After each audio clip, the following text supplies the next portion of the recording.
Hey everybody, welcome to another episode of Around the Verse, where we take a look at Star Citizen's development. I'm Sandy Gardner. And I'm Forrest Steffen. To start things off, just wanted to welcome all of the newcomers to the game, and if you're thinking of joining, now's the time. This is the last week for the Super Hornet Free Fly. And if you haven't tried one yet for yourself, just click on the link at the top of our site to get further details on how to start flying. And beyond the PU Alpha and Arena Commander content available to play right now, we have a lot of other stuff in the pipe. You want to update everybody on what's happening? Oh, I'd love to. So we have Alpha 2.6 has been making some great progress with new things dropping in every single day. The Avocati have been hammering away with the new flight balancing, so watch out. Design has been wrapping up a few new missions for Crusader. The music logic system is pretty much done. The ship team have 2 new ships that are feature complete and ready for release. Yeah, those 2 ships are the Herald and the Vanguard Hoplite. They're 2 pretty different ships, and they're pretty cool, and they'll be awesome additions to the game. Oh, totally agree. On the Arena Commander front, Art have been polishing up some new item pickup system, and the pirates have been starting to really swarm about, so be careful. New cameras are in, showing off new sweet camera angles. There's just so much stuff. Cool. We've also been doing a lot of internal playtests on Star Marine with the whole team and been getting great feedback. The fronted network refactor and network improvements are also expected to be wrapping up soon. Yeah, and Mark, as we know, the bug smasher, found a pretty funny bug this week where we could actually teleport through space. I think it should be a feature, but you know. Super cool. You can check that out on our Star Citizen YouTube channel. So now let's head over to our Frankfurt office for a studio update to look past 2.6 into 3.0. That's correct. Thanks, guys. I'm Brian Chambers, Development Director from Foundry 42 Frankfurt. The road leading up to CitizenCon, it was incredibly busy. It's always cool to show off our progress and get that out in front of you guys, and the support's been overwhelming for myself and the team. Team's back at it across all disciplines. Everybody's busy working. For this week's update, let's start with QA, where Melissa will give you some insight in how the QA department functions here in Frankfurt. The Frankfurt QA team is currently made up of 3 testers, with 2 dedicated to testing the engine and 1 dedicated to testing Squadron 42 and FPS. We work closely with the development team, whether we're testing new code changes or investigating an existing issue. There are an array of different types of testing we do on a daily basis, but test requests are high up on our list of tasks that we do pretty regularly. So a test request is essentially a request submitted by a developer who would like to submit code changes that could potentially break the build. In order to prevent this, the code will go through thorough testing where sometimes the entire game or only certain parts of the game will need to be tested. In this specific test, one of our engineers has made shadow and object optimization code changes. He provided us with a custom bin64 which contained his changes, and during our testing, we discovered a one-off crash and excessive shadow flickering throughout Homestead. We then compared our findings to the vanilla code version of the client and reported our final results to the developer. This process prevents new issues from being introduced into a build. However, the challenge we sometimes face is if there were any recent code changes to the same system the test request is meant to address, and then these changes were then picked up when the developer syncs the latest code in Perforce to compile the bin64, it then becomes difficult to tell which code is causing the issues. Regardless, all issues are reported, further investigated, and fixed prior to submission, and the final result is a build that contains improved shadows, no flickering, and no crashes. And this is what I like about being QA here in the Frankfurt office, being able to track down these issues and contribute to the process of fixing them as well together with the development team. It's a really rewarding experience, and I consider myself lucky to be on this team and contribute to the development process. Thanks, Melissa. QA is always a huge part of development, especially with her and the team working with the engine team here. I don't always envy their job, but they do help us dig in and sort out any bugs that accidentally creep in. For the next part of the update, let's check in with our senior VFX artist, Caleb, he'll break down some of the VFX work they did for Homestead. Today I'm going to give you a more comprehensive breakdown of the large sandstorm effect that was featured in the Homestead demo. This effect required a lot of collaboration with the audio and even the cinematics department to make it function properly within the engine. So here we are inside the editor with the homestead level opened up. The sandstorm effect itself is actually fairly simple. It's only made up of 3 different sprites. There's a thinner sand texture at the top of the effect, a thicker one down below, and also the lightning texture. The 2 sand textures also include normal maps as well as the optical flow maps for the frame blending. These optical flow maps give us a virtually unlimited frame rate for our textures. Because of this, we can slow down or speed up the effect without the animation looking choppy, something we actually do as the sandstorm approaches the player to increase the sense of foreboding and scale. The forward motion of the effect is actually controlled by track view. The blue line is the path that it follows. As it approaches the player, there is also a fog volume entity that moves up from the ground. This fog volume is to help with the transition as the sandstorm hits the player. However, it is also used as an optimization technique. When the player is inside the storm, we can disable the effect and enable a localized effect of sand whipping past the camera. By disabling the effect while it's hidden in the fog, we can sidestep some of the overdraw issues that can arise when the whole screen is filled with particles. As we move forward, all of these systems will be unified and controlled by our planetary weather system. Here we have the final effect running inside the engine.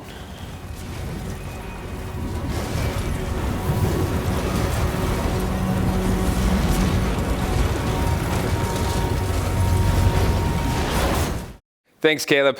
It always surprises me how much particles and effects help in bringing the world alive. It's cool to see the progress. The rest of the team, incredibly busy, as I mentioned, making great progress from cutscenes in Squadron 42 to weapons to design and so on. Another quick update is that the office expansion that we've had, we're now actively in it. We're now actively here and working and functioning, so I hope to show that off soon. So that wraps it up from Frankfurt, short and sweet. Thanks for watching, and we'll see you next time. Wow, that sandstorm looks pretty epic. It's like something out of Fury Road. Oh, yeah, Mad Max, awesome. Yeah, I mean, really, now that all this art and tech is coming online, we're able to develop some really interesting planet-side gameplay environments, right? And even the environment wind can become much of a threat as, possibly another player. There we go. Speaking of other players, let's now go to this week's community update with Tyler.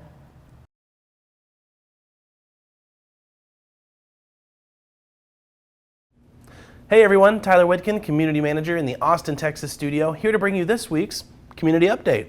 Now, as previously mentioned, and just as a reminder, this is the final week for the Fall Free Fly. So if you wanted a chance to fly the Anvil Super Hornet, you can click the link at the top of our website to find out more information. Now, speaking of free flies, racers, get ready. The Origin M50 will be made available to all subscribers throughout the month of November. Last weekend, the Star Citizen community in Germany came together to put on their own community-organized CitizenCon. This event had almost 500 people in attendance. You don't believe me? Check this out.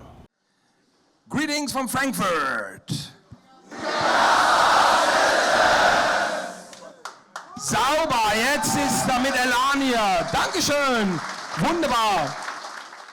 That's a whole lot of citizens, and if you didn't have the opportunity to watch it live, you can find out all the details on how the event went over at citizencon.de.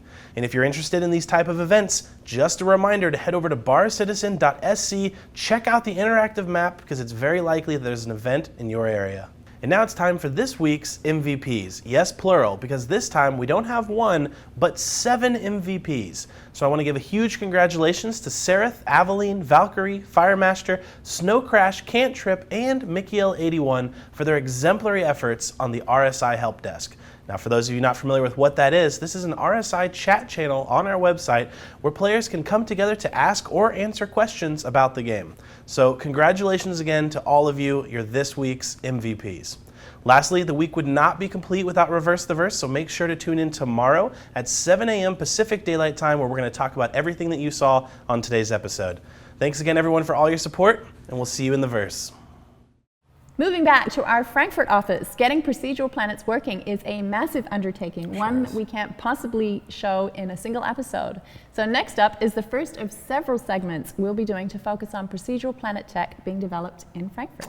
So on that note, let's take a look now at the ecosystem painting, the zone system, and some other cool features that Frankfurt has been working on for 3.0 and beyond.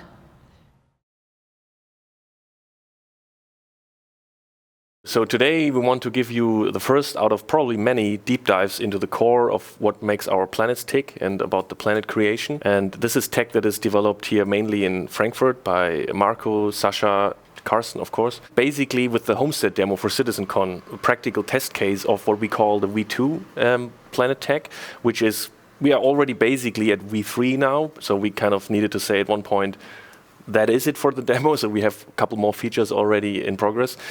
And the Homestead demo, of course, was not just made because of our love of giant space worms, but also to have engineers and artists work on something that is basically a substantial test case so that we can mature our tools, our planet editor, or what we call it, the plan ad, and to basically arrive at something where the usability has grown into a mature tool set, but also the feature set, of course, with the massive object distribution, the vegetation, ecosystem painting, and terrain height map.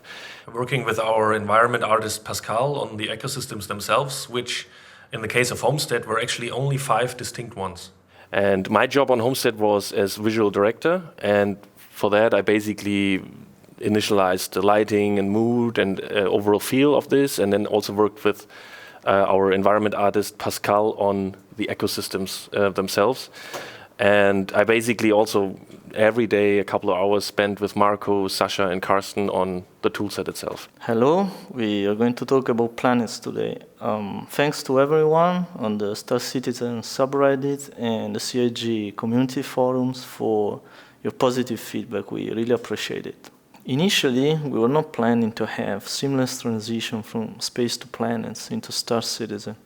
Around September, we started rewriting from scratch the CryEngine terrain system. Here you can see my first experiment of a procedural planet without any atmosphere at the end of October 2015.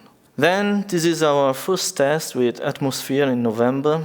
Carsten Wenzel has been working on the atmospherics in clouds, as well as a number of other engine features. And here is our first public update at the end of 2015, showing the first Delamar planet version. It was mostly procedurally based, but was already integrated into the editor, so you could place landing zones on top of the planet. In February 2016, we had the first man working on the planet. At this stage, we still did not have ground details, and we still had many precision issues, as you can see in the video. So during March and April, we made a lot of progress. We can see more details when zooming into the planet, and this is a video of the first buggy driving on the planet's surface. At this stage, the planets were mostly procedural, and even though we were getting good results, it was becoming difficult to really customize the planets. There was no diversity in the planets. It was either a big rocky planet, or a jungle planet, or a desert planet, but there was no variation in the ecosystems on this planet. And with V2, this changed. We introduced something new, which we call ecosystems. So when we talk about ecosystems, what we mean is basically, you can think of it as kind of a level of its own. It's a piece of terrain, and it covers about 4 or 8 square kilometers, you could say. And each ecosystem contains many, many different kinds of assets, which are created by the artists. Part of it is the terrain itself, like the information that defines how the terrain looks. Is it mountains, or do we have dunes, or do we have plateaus or canyons, and all this type of stuff. Then additionally to that, of course, you need all the ground textures that make up the surface of the terrain. Do you have like rocky ground or grassy ground and this type of stuff? And then on top of that, of course, you also need assets, all kinds of assets that need to be scattered in a procedural way. This cannot be done by hand if you think on a global scale. So this is all of these things come into the ecosystem. And for this, Sasha Hober developed their own editor for the engine. And within this editor, we basically, all this information is accumulated and tweaked. We tweak the height of the mountains and where which texture belongs and which assets belong together on which surface, and all this type of stuff comes together in the planet editor in the engine. And once all these ecosystems are done, you can basically take your planet, which is more or less gray at the moment, and just pick some of these ecosystems and paint them over the planet. And this is basically how the terrain is generated in the end. Of course, when this is generated, you want to make sense of it. You want to have ridge lines of mountains, and then behind you want to have some hills, and that goes into grassy lands or desert or whatever. So at CitizenCon 2016, we were supporting spherical terrain, seamless transition, runtime generation at 60 frames per second without any pre-processing, unrestricted view distance and planetary scale, plus different ecosystems, and the first version of procedural vegetation, as well as hardware tessellation and per pixel displacement. Going back in time a bit before Gamescom, here is a test showing how Pascal had quickly put together a Mars-looking planet, using a few ecosystems and changing some parameters like atmosphere colors and so on. So with just a few ecosystems and painting them on the planet through the planet editor, we can create many different types of environments and planets.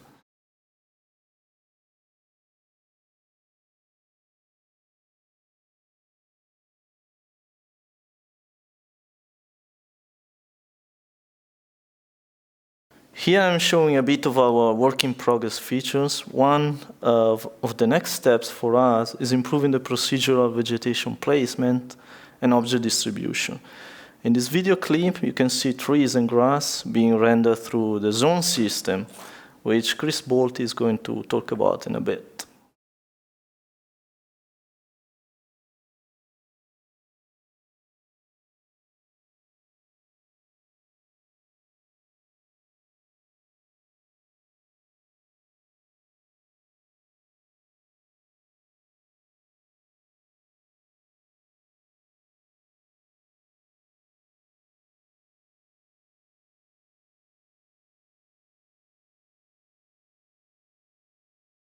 So here you can see in this last video another work in progress feature, a rotating planet.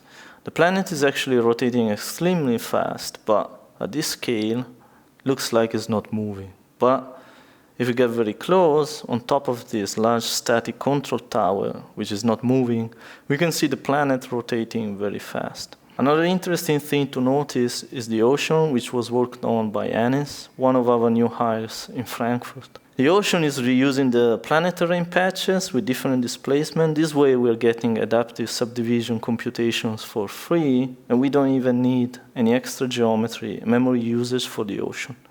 The original ocean was also just a flat terrain piece, more or less. And of course, for the planet, we also needed this to be a spherical object. And this feature made it in. You can see that we have proper waves, there's vertex animation, it's nicely tessellated, the shading is working. Anis has really put a lot of work into it. And the next feature would be the clouds. The clouds are still in a very early stage. Carsten Wenzel is putting a lot of work into it, doing a lot of research, but you can already see some realistic behavior. You can see they are casting shadows, there are different thicknesses to them in certain areas, so there's less light penetrating. And speaking of light, one thing that also changed quite a bit is the sun. Because this is a spherical object, you have different kinds of lighting all over the planet. So you cannot just simply say, okay, for this planet, I want to have daylight. I want things, whatever is happening on the planet, to take place in sunset. Because depending on where you are on the planet, you have different lighting situations. And all this is now implemented depending on where you are. The atmospherics generate different effects. At the sunset, obviously, everything turns red. And during daylight, you have a blue bounce light from the sky and all this type of stuff. Hello everyone, I would like to talk to you about the changes we did to our core technology, which allowed us to implement the planets as you have seen them during CitizenCon. One of the first components we changed was the job system. This system is responsible to distribute work, which must be done to compute a frame in a video game over multiple CPUs. This work is called jobs in our engine. The old approach was applicable for perhaps 3,000 to 5,000 jobs per frame, whereas the new one we can handle a very larger armor. This was realized mainly by utilizing the inherent parallelism of games, which is basically the smart way of saying that we have always more than one object to update. Furthermore, we changed the job system to better communicate with the operating system to allow for better usage of the available resources. We then built the zone system, which is a spatial object management system. Such a system is responsible to allow for an efficient way to query objects based on spatial properties. For example, finding objects visible inside a camera or overlapping with a box. This system initially replaced the old octave-based culling approach and is now used to store all kinds of objects within the world space position. This system had two important characteristics. Being efficient. The system should scale well. We already have over 200,000 renderable objects present in Crusader. This is realized by ensuring that we use efficient data structures and use a processing layout which maps well to multiple cores with the help of the job system. Then the system should cope very efficiently with large clusters of simultaneous moving objects. Here we use a novel approach of using multiple reference frames. The regular approach used in games is to store objects in a single coordinate system, the so-called world space. This world space position is then sent to the GPU as 32-bit coordinates and projected to the screen with a projection matrix. For Star Citizen, we cannot use this approach due to two reasons. The GPU can only process 32-bit floating point positions efficiently, but we need 64-bit positions for our large game world. We want to move kilometer-long spaceships and planets through space. In the old approach, this would mean updating the positions of all objects on, say, ships or planets, which is not possible in real time. So we did something else. At the highest level, we organized our world in a 64-bit position universe coordinate system. To render the object stored in it, we compute a camera relative position before we send the data to the GPU. This allows us to keep the whole world as one coordinate system by using the more efficient 32-bit position on GPU. To move objects around, we use multiple zones. A zone is its own coordinate system and hosts all objects which move together, like a spaceship or a planet. With this design, we can move an arbitrary large number of objects by just moving around the pivot of the coordinate system. Culling in such a system is implemented by converting the tested against objects into the zone space. This sums up the technologies we had to advance for our goal of a living universe. Thank you. That'll about do it for this week's episode. Remember to tune in for Reverse the Verse tomorrow at 7 a.m. Pacific or 3 p.m. GMT. We'll be back with the team in Germany to discuss procedural planets and more.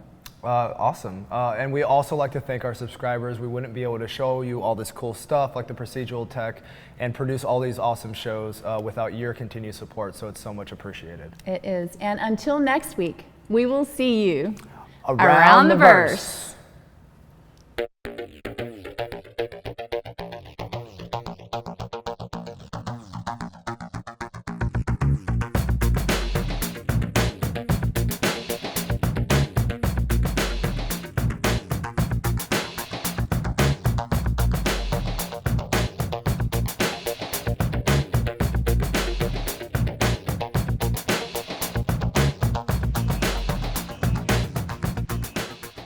Thank you for watching. So if you want to keep up with the latest and greatest in Star Citizen and Squadron 42's development, please follow us on our social media channels.